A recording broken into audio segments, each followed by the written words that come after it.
At dahil panahon ng tag-ulan ngayon, tayo ay mag-usap tungkol sa ulan! Palaging ng umuulan, bumaha, may baha, may letos, may usil. Sa ulan, nakaka-bad trip, sisira yung araw mo. Yung planado mong plano, wala na. Iba na tuloy. Pero iba ko ng topic, lakas sa ulan. Sabungon, pag may ulan, ang sarap mag-emote.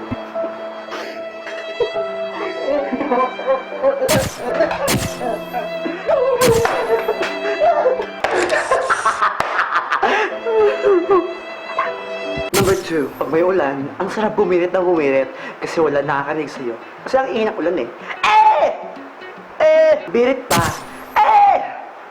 Birit pa. Number 3, pag may ulan, ang sarap magbaliw-baliwan. Kasi, baliw ka talaga. Parang, ewan ko ba, parang may something sa ulan na nagbibigay sa'yo ng energy na parang,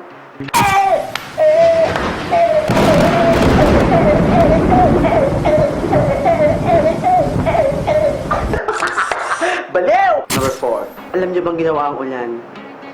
Para sa mga tao naghihimutok ang puso. Para sa mga taong sawi.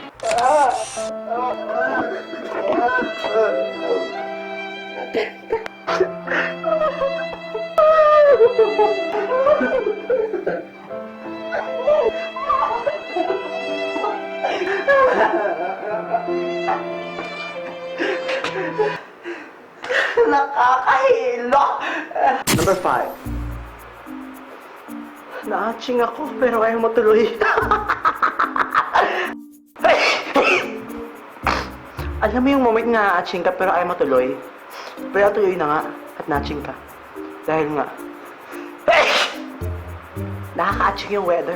Ang lamig. Hello? Be?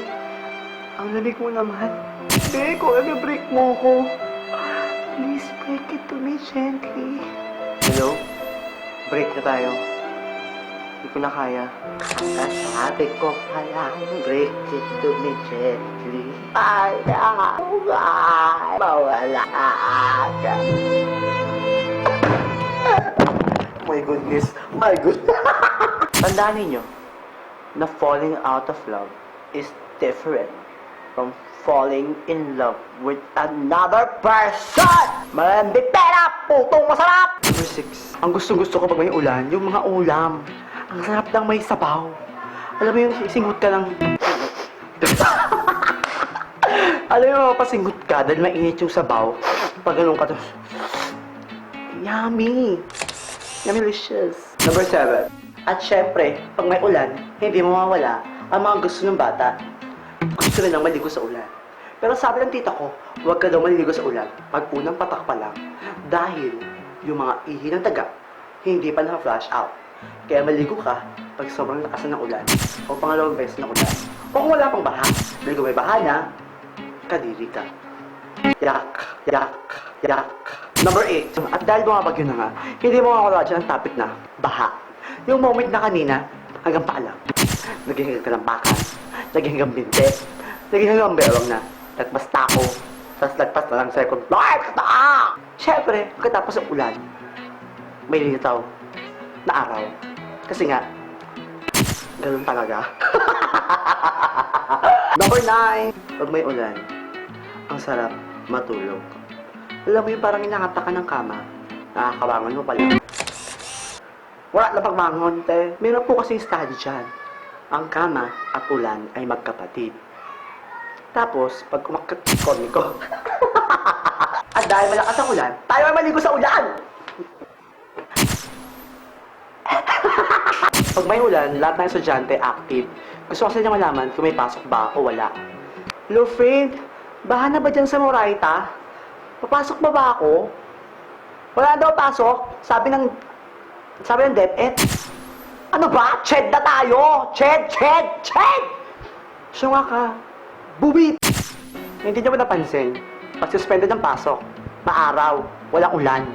Pero pag di suspended, baha, malakas ang ulan, baha! Habang nagbubura ako ng makeup, i-comment mo lang sa baba kung ano yung mga moments mo pag umuulan. I-push mo yan sa comment section below. At ang LC fan of the week natin ay ikaw. Tama, ikaw ang LC fan of the week. Hi. Honey, honey, honey bee, dance around the honey tree. Buzz about, wiggle, shout, and sing this song with me.